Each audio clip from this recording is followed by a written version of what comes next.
Well, my earliest memory is really playing ball, where, like you said, Steve was from Milford and I was from Elmsdale, and playing pee-wee ball. We played against each other in the local area, and Elmsdale won the right to go to the provincials that year. And they were down in Bedford. We were 10, 11 years old, but we picked Stephen up to come pitch for us. And so that was really my first memory. We went down to Bedford, down by the Legion, down going into Bedford, and we played the provincial tournament there, and we happened to win. The first thing that comes to mind is that God gifted him with natural talent, right? Obviously in other sports as well, but he was just like, he was a natural at the stick handling, a natural skater. He had natural shot. Stephen was a good hockey player. He was a good athlete all the way around. As a scouting report, he was always tall, lanky, and good hockey sense. He was good around the net. He had good hands. He had a nice shot. He was a very strong skater and very good positional player. Back then, each community had their own team, and then that was called the Host League hockey, and you had to play Host League hockey. But then, of course, there was an all-star team, which was called a rep team or representative team from the East Hants area. And they selected players from each community, and Stephen and I ended up playing on the same line together, starting early on. Like I say, we were 10 or 11 years old in Squirt and Pee Wee, and it continued right through. Early on, Tribe Village area, which included Waverley, was included in the East Hants minor hockey, and we had a left winger, Randy McDonald, played with us. So between Randy and Stephen and I, we formed a line that we did really well. We were one of the top lines in most of the leagues that we played in, most of the divisions that we played in, coming straight up through. I think we were in the first year of midget hockey, so we'd be 16 or 17 years old. And at that time around here, the East Hants Junior Penguins, they were the team. And we, as three young guys, got called up and played with them. And I remember Stephen, I think he scored a goal or two in the very first game. And we played 3 or 4 games for them. And we were young. Because we were new, the fans were cheering for us, and it was all very exciting. And I remember Stephen had a great 3 or 4 games. I think he scored 3 or 4 goals. After midget hockey, junior hockey was the best hockey played around at that time.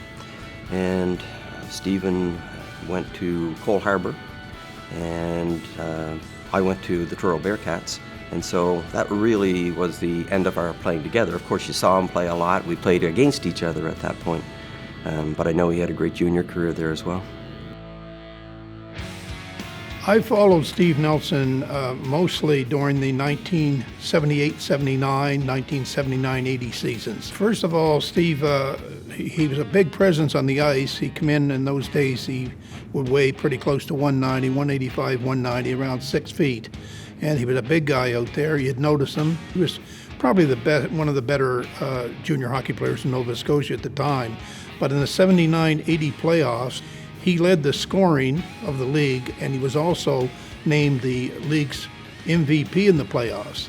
So after that, with information going back and forth to Montreal Canadiens, they extended the invitation. They took him to training camp, and the reports that I got out of camp was that he played very well. No question about it. He was a professional hockey prospect. Well, he was in good company for sure. Steve was. There'd be Guy Lafleur and Steve Shutt and Larry Robinson, and these kinds of hockey players. There's John Huell. So it must have been quite an experience for him at the time. So they're doing 2-on-1s. So he's coming in, Larry Robinson. He looked at where he was going to pass it, but he moved the other way, and he just one of those things, boom, right around Larry Robinson, right on a goal. And he didn't score, but he said, if I had scored, it would have been nice. But no, he didn't score. But he went around Larry Robinson with a nice move, and that was a good memory for him. So you hear this a lot, but you have to be in the right place at the right time. He could have broke in with some other NHL team and maybe been assigned to one of their pro teams, but just didn't happen. That worked out with Canadiens. But he made a tremendous showing and was a great hockey player. I'd been in Moncton about 6 years as an air traffic controller, working at the Air Traffic Control Center. and I hear there's a new hire that just come back from the Montreal Canadiens training camp. So just like the next week, we're starting our training camp. So Stephen came out with me to the training camp, and he was in great shape because he just got back from Montreal. So I think he impressed the coach there on that one, and made the team and played with us a few years there. And he fit in like a glove. It was all natural. It's a big jump to jump from Junior A to an NHL, Montreal Canadiens especially camp. Huge jump, right? And he did well up there. And then he comes down and he goes from Junior A to Intermediate A level with us. And I saw that, and I saw him fit in like a glove. So everywhere he went, and when he moved up, it was seamless.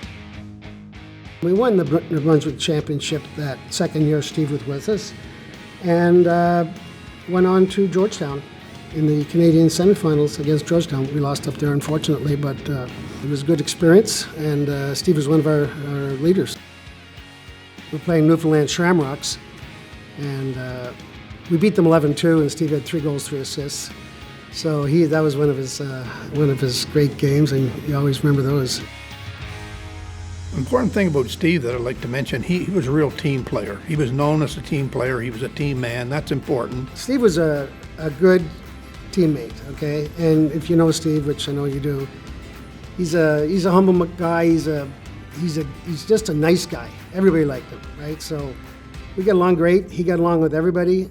Oh, anytime you get a teammate, somebody who you played as much hockey with as Steve, or played together as Stephen and I have, I'm pleased for Stephen. Yep, your Hall of Famer is a good one. Sign him up. I'd certainly like to congratulate Steve for being inducted into the East Hants Sports Hall of Fame. I'd like to congratulate all the inductees, and I'm looking forward to the night. It's always a very professional display of athletes, a time to get together with sports people, and I know it's going to be a great night. 2023 East Hants Sport Hall of Fame inductee, Steven Nelson.